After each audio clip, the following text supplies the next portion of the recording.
Good afternoon. Thanks for logging into this month's SOP update video.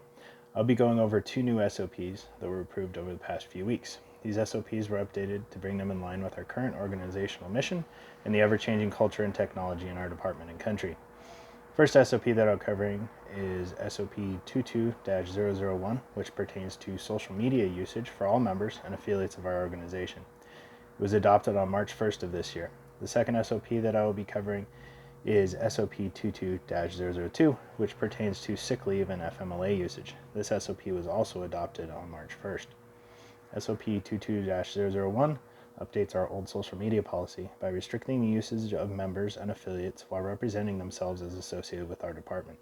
This has been done to protect not only the department, but also our members.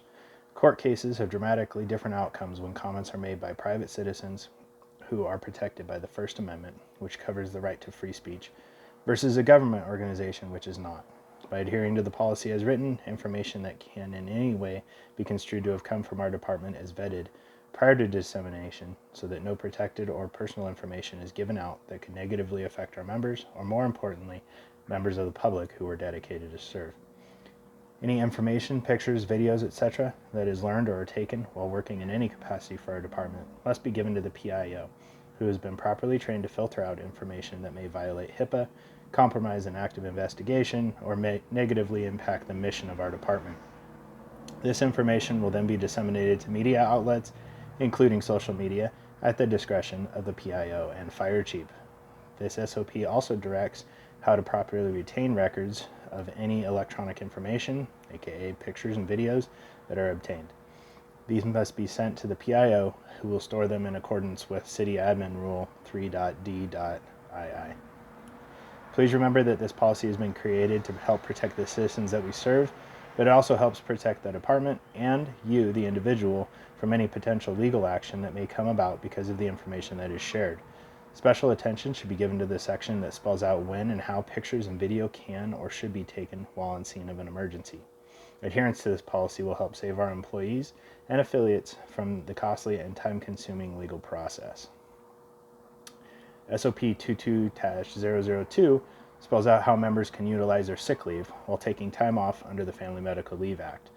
The federal government determined that if an employee needs to take up to 12 weeks off per calendar year for their own medical issues or for selected family members' medical issues, their employer cannot fire them nor punish them in any way. The FMLA rules do not require that an employer pay the employee during that time period. However, if an employee has been granted FMLA status, this would also grant them the right to utilize sick leave during their absence so that they can continue to receive compensation. In order to receive FMLA status and sick leave compensation, there are certain procedures that need to be followed along with specific timelines. As soon as an employee thinks that they may use FMLA, they must notify their BC as well as HR.